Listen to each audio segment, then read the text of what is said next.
On a souvent tendance à croire, Bilal, que l'histoire appartient au passé, qu'il faut nécessairement ouvrir les vieux livres poussiéreux de l'histoire du foot pour avoir des choses à raconter.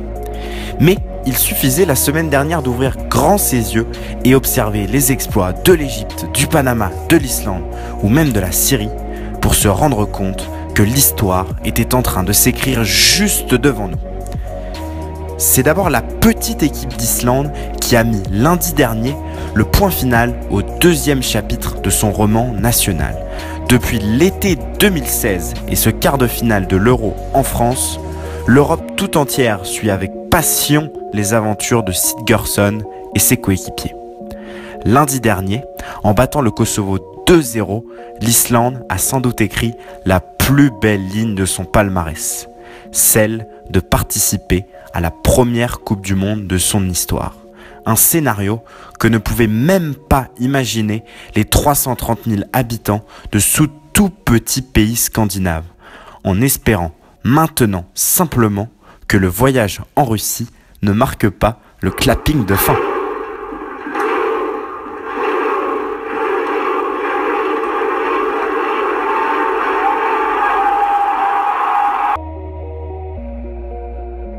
Les joueurs du Panama, eux, ont déjà réussi l'exploit de faire figurer leur pays parmi l'actualité sans qu'ils soient associés aux paradis fiscaux, ce qui relève là déjà d'un miracle. Et le président du pays l'a bien compris, puisqu'il a décrété un jour férié le lendemain de la victoire 2-1 sur le Costa Rica.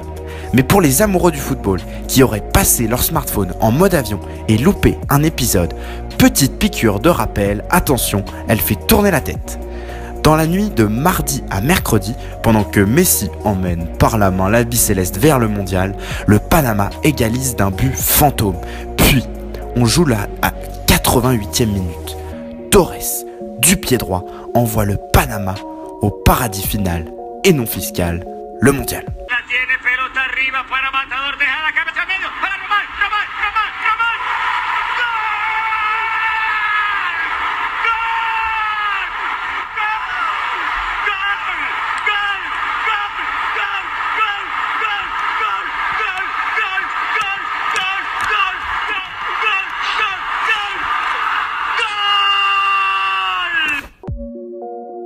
Le Panama n'avait rien à perdre, tout à gagner. Rien à perdre, tout à gagner. Panama Pende. On n'a rien à perdre, tout à gagner. Rien à perdre, tout à gagner. On a...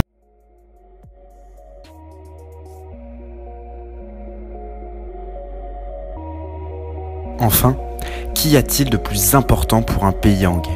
Le football? Certainement pas.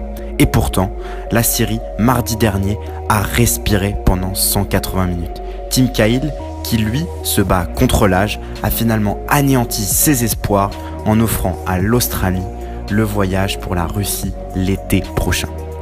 Mais l'essentiel est ailleurs.